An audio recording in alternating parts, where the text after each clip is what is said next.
Oiê! Tá começando mais um Bem Viver. Eu sou a Aline Macedo e te convido para essa boa prosa que une os saberes que nascem do povo e as lutas que semeiam futuros possíveis. Tudo isso unindo agroecologia, saúde, cultura popular e uma alimentação mais justa e saudável para todos. Bora nessa?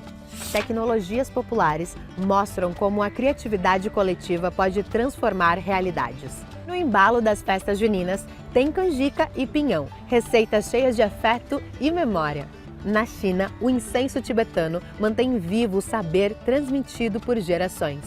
No centro de São Paulo, a música ecoa entre patrimônio, memória e futuro. Isso e muito mais agora no Bem Viver. Da necessidade de superar problemas, nascem soluções que transformam realidades. Em muitas comunidades brasileiras, a criatividade popular tem gerado tecnologias que cuidam da água, da produção de alimentos e da vida. São experiências que revelam a força do conhecimento coletivo. Bora conhecer mais na reportagem de Leonardo Fernandes. Tecnologia social é o termo científico dado para quase tudo o que o povo inventa para solucionar problemas coletivos de suas próprias comunidades, como explica Mariana Oliveira, gerente de estratégia e organização da Fundação Banco do Brasil. Tecnologia social é um conceito que a Fundação utiliza junto com uma rede de instituições que tratam de tecnologia social e que quer dizer uma solução, um produto, uma metodologia que tenham sido construídos de forma coletiva, com a comunidade científica em conjunto, mas que sirvam para resolver um problema social, né, para minimizar um problema social de determinado território. Entre os dias 27 e 29 de maio, a Fundação Banco do Brasil realizou em Brasília o festival Soluções Sociais para o Brasil, que busca jogar luz sobre as experiências que transformam a realidade de comunidades inteiras e se multiplicam pelo Brasil. Durante o evento, 7 projetos foram premiados como uma forma de dar visibilidade e apoio à consolidação destas experiências, além de valorizar os saberes populares. É um prêmio que tem o objetivo de identificar essas soluções que existem pelo Brasil, que são criadas aí pelo Brasil e que servem para resolver problemas sociais. A gente precisa identificar elas e encorajar o desenvolvimento delas e disseminar. Então, a gente promove a cada 2 anos, a partir de 2001, a cada 2 anos a gente promove esse prêmio e aí, a partir das inscrições que a gente recebe, a gente aplica alguns critérios e aquelas que são certificadas, elas passam a fazer parte de uma plataforma nossa em que a gente deixa lá disponibilizadas, elas são de acesso para todo mundo, ela tem acesso em mais de uma língua, né? Acho que são 3 línguas que a gente tem hoje a tradução dessa plataforma, para que qualquer pessoa possa acessar. Ilma e Luciene Silva são da Oca Escola Cultural, localizada em Carapicuíba, São Paulo, e fazem parte do projeto Rendar Saberes, um dos premiados deste ano. Elas contam que a iniciativa surgiu a partir da alfabetização de mulheres da comunidade que pouco a pouco foram dando passos na direção da autonomia financeira e do fortalecimento da coletividade. No projeto Rendar Saberes, elas ensinam outras mulheres a técnica da renda renascença, o que tem produzido transformações importantes na vida delas e de toda a comunidade. A gente está dentro de um patrimônio histórico, uma aldeia jesuítica de 1580. Esse lugar vem se tornando um polo da renda renascença em São Paulo. Ninguém acredita, renda renascença em São Paulo? Pois é, a gente faz renda renascença em São Paulo e elas têm também desenvolvido produtos autorais que têm a cara delas e trazendo também, interligando o tradicional com o contemporâneo, o jovem, né, com as outras gerações. A gente poder, né, partilhar essa experiência com tantas outras tecnologias, né, e olhar para esse Brasil tão diverso, tão precioso, tão rico, nos fortalece enquanto pessoas que acreditam que esse conhecimento precisa ser partilhado. Esse projeto traz beleza na vida dessas pessoas, traz saúde, traz alegria. Então, a gente poder, né, mostrar para o Brasil e para as outras tecnologias algo que para a gente nasceu muito simplesmente de uma escuta, de um respeito a essas mulheres que têm muito para dizer. A gente poder dizer isso para mais pessoas, né? É muito precioso. O festival contou com a participação de artistas, lideranças sociais e pensadores que debateram a importância dessas ferramentas para o desenvolvimento do Brasil com justiça social. Tecnologias sociais, soluções sociais, que é o tema do nosso encontro, né? A gente podia chamar isso de pobre se virando para sobreviver. Não podia? Que é, né? Um dos temas abordados foi a segurança alimentar e nutricional, sobre a qual o movimento Sem Terra tem propriedade para falar. Para João Paulo Rodrigues, da direção nacional do movimento, a iniciativa consagra a importância das tecnologias sociais fundamentais para o desenvolvimento de um modelo agrícola sustentável. Vir num seminário como esse para fazer um debate como esse é fantástico. À luz da inteligência artificial, à luz dos debates que nós estamos construindo de novas políticas públicas e, ao mesmo tempo, a agroecologia que nós estamos se colocando como um debate importante, ela combina você voltar às experiências históricas do campesinato, que produziu formas significativas de preservação da semente, de preservação da biodiversidade, de produzir suas próprias formas de convivência do sujeito com a natureza, mas, ao mesmo tempo, pensar o novo período, que precisa de mecanização agrícola, que precisa de biofertilizante, que precisamos de celular para registrar e vender o nosso produto, que precisa de boa internet. Eu acho que nós estamos num período muito rico, não só dos camponeses, mas de toda uma geração que está vivendo essa transição extremamente importante. Esse espaço aqui foi preparado dentro do CCBB em Brasília, para que as pessoas possam, mais que ouvir, ver com os próprios olhos a engenhosidade das comunidades organizadas. Tem o litro de luz, o aquecedor solar a baixo custo, os sistemas de produção agroecológica integrado e as cisternas calçadão, que depois de terem sido criadas a partir da necessidade das regiões semiáridas do Brasil, se tornaram políticas públicas garantindo a toda a população o acesso fundamental à água. Samuel Falcão, assessor da Gerência de Estratégia e Organização da Fundação Banco do Brasil, considera que esse deve ser o papel do poder público, transformar ideias inovadoras em soluções coletivas que contribuam para o desenvolvimento do país. O percurso, ele sempre começa com a comunidade. O problema, ele existe e ele está lá e ele precisa ser resolvido, e as comunidades, elas lutam diariamente para poder solucionar esses problemas. E a solução, ela parte de um conjunto de técnicas, de invenções. A partir do momento que você identifica uma tecnologia, um método, um saber, uma solução, e você identifica que aquilo tem potencial de ser multiplicado no Brasil inteiro, como foi o caso da cisterna, como é o caso das cozinhas solidárias que a gente tem feito hoje, os quintais produtivos também, né, que estão acontecendo em relação à política de segurança alimentar, a gente percebe que esse potencial do saber da comunidade sistematizado, aprendido pelo poder público, né, não apreendido, é aprendido mesmo, sabe? É um conhecimento que se absorve. E a partir desse conhecimento e dessa relação de conhecer as realidades locais e colaborar com elas, ela é essencial para que a gente tenha casos de sucesso de políticas públicas usando tecnologia social. E quem passou por aqui já não vê a hora de reaplicar essas soluções em seus territórios. É o caso da paranaense Roxana e da brasiliense Flávia. Tecnologia social, eu já ouvi falar o termo, mas não tinha essa noção que esses projetos aqui nos trouxeram hoje de esclarecimento. E as hortas e o sistema de pequenas glebas, né, para ser sustentável para a família sobreviver. Aqui eu achei tudo espetacular, achei assim, que para nós, né, a comunidade, todos os projetos que foram apresentados aqui é para a vida, a reciclagem principalmente, e que a gente possa realmente entrar no portal, né, do Banco do Brasil e tirar dali tudo que a gente possa aproveitar e ensinar para outros também.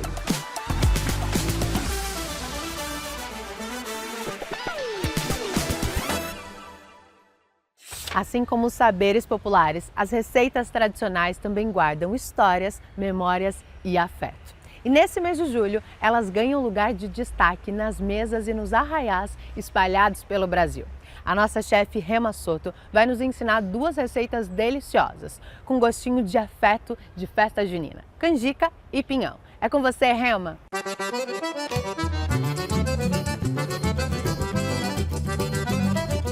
Oi, meus queridos, tudo bem? Hoje a gente vai fazer uma receita especial das festas juninas. Vamos procurar ingredientes? Olha só que tanto de ingrediente orgânico tem aqui. Pinhão orgânico, ó. Isso aqui cozido com sal, uma delícia. Olha só, milho. A festa junina é com milho, sempre. E olha a variedade de milho que tem aqui. Esse milho é chamado de canjica, mas ele vem de um preparo africano, um mingau. Que tal a gente fazer um negócio desse aí com canjica? Essa receita, ela não leva doce de leite, mas vamos fazer algo diferente. Vamos cozinhar? Vem comigo.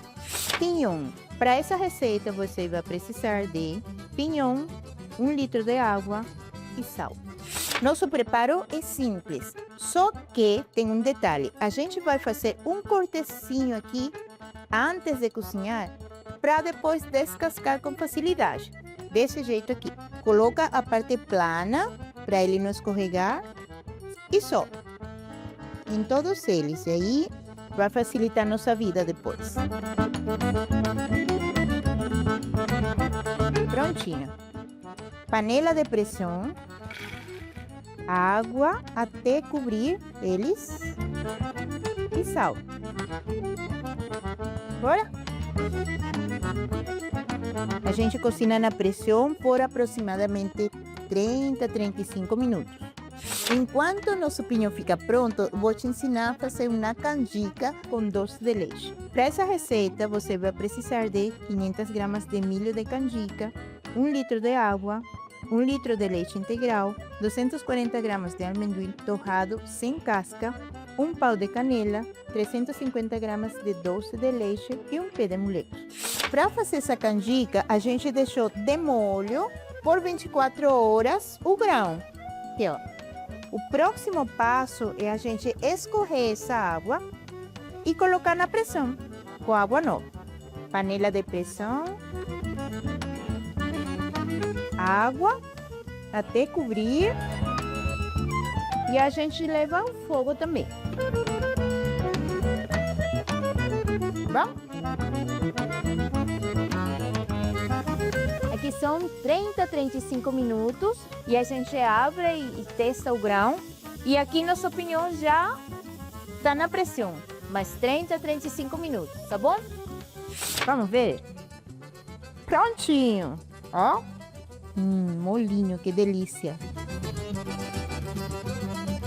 Vamos deixar ele esfriar e agora vamos ver nossa canjica. Tá perfeita. Tá bem molinha. E aí a gente vai transferir para outra panela, adicione o leite e as outras coisas. Vamos lá? Agora o segundo passo. O leite, a canela, o amendoim e o doce de leite. E volta para o fogo. Aqui a gente fica até engrossar. Na primeira fervura, a gente abaixa o fogo baixo, e até ela engrossar, tá bom?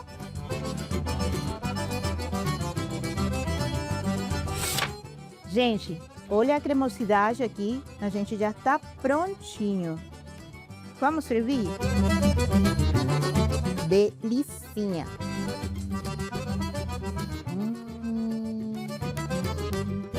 Eu comprei uma tabletinha assim de pé de moleque. Sabe aquele que a gente consegue em qualquer lugar. E aí eu quero colocar nesse cantinho e fiz uma farofa com esse pé de moleque. Ó, que delícia. E nosso pinhão ainda ele está bem quentinho, ó, na mesa, desse jeito, todo mundo pegando um, abrindo e comendo. Delicioso. Essas aqui foram nossas duas receitas de hoje. O pinhão, que é simplesmente cozinhar com sal, tradicional das festas juninas, e essa canjica repotenciada, diferenciada, com doce de leite, que a gente acha aqui no Armazém do Campo, totalmente orgânico, com uma chuvinha de farofa de pé de moleque. Outra possibilidade. Entra na cozinha, testa, faz coisas antigas, tradicionais, inventa outras e a gente vai quedar. Como essa daqui. Se você gostou, marca a gente nas redes sociais, Rema Chef, Chevre Restaurante. E você sabe, né? Agora é minha vez. Maravilhoso. Agora, o destino é Shangri-La, na China, onde o perfume das ervas também conta histórias e preserva memórias. Por lá, a tradição milenar do incenso tibetano continua viva nas mãos das comunidades locais. Quem nos leva para conhecer é o nosso repórter Mauro Ramos. Em Shangri-La, no coração do Planalto Tibetano de Yunnan, no sudoeste da China, o incenso tibetano faz parte do cotidiano há séculos. É produzido artesanalmente com ervas e resinas coletadas nas montanhas da região. A tradição passa de geração em geração dentro das famílias. O jovem Luron Tsilin é voluntário do Centro de Experiência do Patrimônio Cultural Imaterial da cidade antiga de Shangri-La, que tem uma ala dedicada a apresentar a tradição do incenso tibetano e suas diferentes variedades. No segundo andar, apresentamos um patrimônio cultural e material de nível nacional, o incenso tibetano. Na fabricação, usamos apenas matérias-primas naturais, principalmente especiarias medicinais de origem vegetal. Cada tipo de incenso incorpora uma fórmula medicinal única, resultando em efeitos diferentes no corpo humano após a queima. Aqui no centro, você pode experimentar 5 tipos distintos de incenso tibetano, cada um com o seu próprio benefício terapêutico. Os 5 tipos mencionados por Luron Tsilin têm funções diferentes: acalmar a mente, fazer oferendas a Buda, estimular a sabedoria, remover obstáculos e purificar o ar. O incenso tibetano é produzido a partir de dezenas de ervas e plantas medicinais. Entre todos os ingredientes, o cipreste ocupa um lugar central. Luron explica por quê. O cipreste desempenha um papel fundamental no incenso tibetano. Os primeiros praticantes descobriram que quando as ervas medicinais eram moídas e acesas diretamente, a mistura se apagava logo, após a ignição, ou não chegava a queimar. A solução está no cipreste, que contém resina natural em abundância. Misturada ao pó medicinal, essa resina age como um combustível natural, permitindo uma queima estável sem comprometer as propriedades terapêuticas das ervas. Para preservar as propriedades terapêuticas das plantas, todo o processo de fabricação é feito à mão. O calor gerado pela moagem mecânica destruiria os princípios ativos dos ingredientes. O voluntário do centro descreve como a mistura é processada e moldada em bastões de incenso. A moagem é feita à mão, com pilão e moinho de pedra, porque a moagem mecânica gera calor e pode destruir os princípios ativos. Após a mistura com água, a massa é moldada com um chifre de boi. Pó é colocado dentro do chifre e, com uma leve pressão do dedo, sai pela ponta em tiras uniformes. Os bastões são então secos à sombra por 5 a 6 dias, nunca ao sol direto, para não rachar e não perder os compostos medicinais voláteis. O centro onde Luron Tsilin atua foi criado pela comunidade Jinlong em 2023 e funciona como uma vitrine cultural pública totalmente gratuita e aberta a qualquer visitante. Entre as atividades oferecidas estão oficinas de fabricação artesanal de incenso tibetano.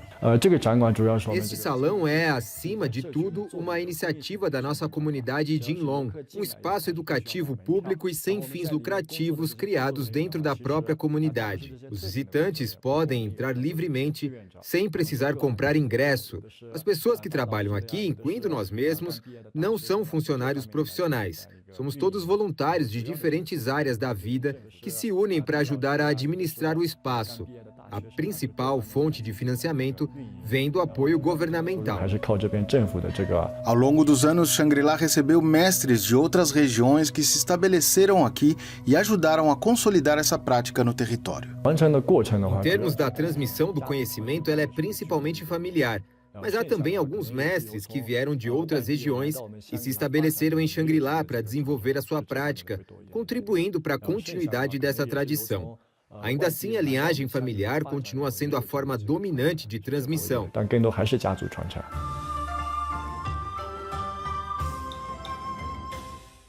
No centro de São Paulo, passado e presente se encontram entre patrimônio, criação e música. Na Sala São Paulo, no Teatro Municipal, a memória da cidade ganha novos sons todos os dias. A reportagem faz parte da série especial Observatório Cultural Lugar de Memória do Brasil de Fato. Quem nos leva por essa experiência é a Beatriz Draghi Ramos.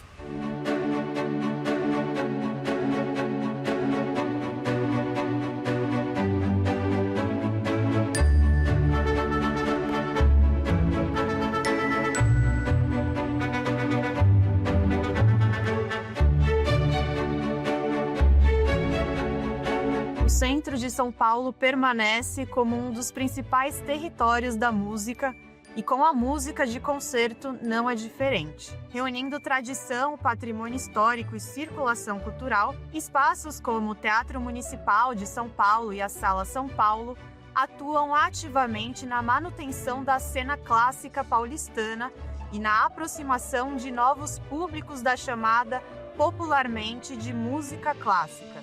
Fundada a partir de uma estação de trem nos anos de 1800, a Sala São Paulo, sediada no Complexo Cultural Júlio Prestes, abriga hoje a Orquestra Sinfônica do Estado de São Paulo e recebe também artistas e outros grupos nacionais e internacionais. O local é um equipamento público da Secretaria da Cultura, Economia e Indústria Criativas do Estado de São Paulo, inaugurado no dia 9 de julho de 1999, que une a memória, identidade e acesso à cultura no centro da cidade. De acordo com Rafael Hermanson Pomar, historiador e educador, os eventos proporcionados na Sala São Paulo permitem que a memória se mantenha viva no centro de São Paulo, inclusive através da preservação e restauração do espaço. Bom, primeiro que é um prédio que é muito significativo para um momento muito singular da história de São Paulo, que é o começo do século XX.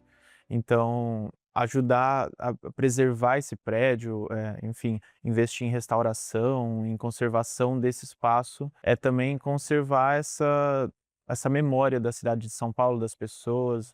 A estação de trem, ela é um espaço muito significativo, é um espaço de muitos encontros, né? Então, São Paulo estava se transformando no começo do século XX, então essa estação ela recebia pessoas do interior, pessoas vindo de outros estados, imigrantes. Então era esse espaço do encontro e que mantém ainda uma memória muito viva da cidade de São Paulo. Então preservar a estação, e aí, como eu disse, a Sala São Paulo ela é muito importante por isso, porque ela estando aqui e o público frequentando os concertos, é um público que passa a conhecer também essa história e o público ele se torna ator dessa preservação. Porta de entrada para jovens na música clássica, a Sala São Paulo também desenvolve programas educacionais, como conta Rafael. Os programas educacionais são bem diversos nesse sentido. Então tem um programa chamado Descubra a Orquestra, que é um programa de formação de professores. A gente recebe os professores em alguns sábados ao longo do mês e eles têm o direito de trazer uma turma para um concerto didático. Júlia Mariana Ruiotti, de 16 anos, é uma das jovens que visitou a Sala São Paulo. Ela toca violoncelo e faz aula do instrumento na Escola de Música do Estado de São Paulo, Tom Jobim. Júlia vive em Carapicuíba, na zona oeste da região metropolitana de São Paulo. Ela sonha em ser musicista e vai 2 vezes por semana ao centro aprimorar seu conhecimento musical na EMESP. O pai toca violão e a estimulou a aprender instrumentos desde pequena. Ela começou a tocar violoncelo com apenas 7 anos. A adolescente compõe o quadro social heterogêneo de quem frequenta o centro da cidade. Meu sonho é trabalhar nisso, é ganhar dinheiro fazendo o que eu gosto e, sei lá, entrando numa orquestra, terminando a graduação, fazendo mestrado, e aprofundando mais no meu instrumento.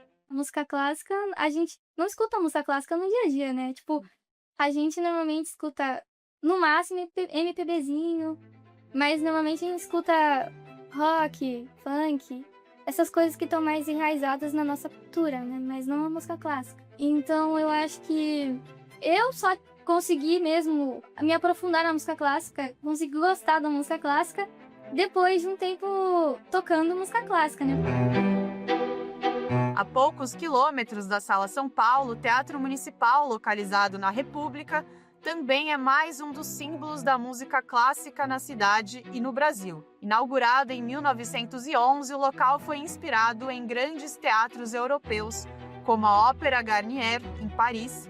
A estrutura tem mais de 1.500 lugares e já recebeu eventos históricos, como a Semana de Arte Moderna de 1922. Apresentam-se lá a Orquestra Sinfônica Musical, o Coro Lírico Municipal, o Coral Paulistano, o Quarteto de Cordas da cidade de São Paulo, o Balé da cidade de São Paulo e a Orquestra Experimental de Repertório. Leonardo Labrada é regente na Orquestra Experimental de Repertório. Ele conta como a cidade e o centro influenciam a experiência da música de concerto. Acho que o centro de São Paulo, ele representa muito o que é o nosso trabalho, por exemplo, com a Orquestra Experimental de Repertório. Não tem nenhum concerto nosso que não tenha pelo menos uma peça do século XX ou XXI. Então a gente tem essa questão de estar nessa memória e de estar conectado também com todas as práticas que tiveram, com todos os regentes e músicos e compositores que já vieram antes. O centro, ele é ao mesmo tempo a memória e o presente, e o futuro, se a gente quiser. Dá para ver muito bem esses três recortes temporais acontecendo simultaneamente.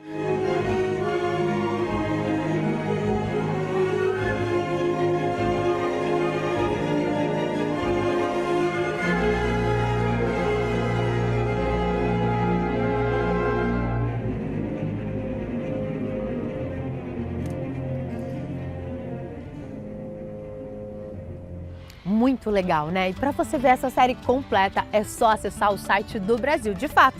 Agora sim, o Bem Viver de hoje fica por aqui. Eu agradeço a sua companhia. E se você nos ouve pela Rádio Brasil de Fato 98.9 na Grande São Paulo, lembra que a gente tem uma versão especial do programa em vídeo no YouTube. Então já aproveita para se conectar com a gente de uma forma diferente. E não esquece, de segunda a sexta, a partir das 8 horas da manhã, o nosso encontro é pela rádio. E por fim, na sua plataforma de áudio favorita, a gente tem um podcast de conversas diárias. É só colocar Conversa Bem Viver. Tchau!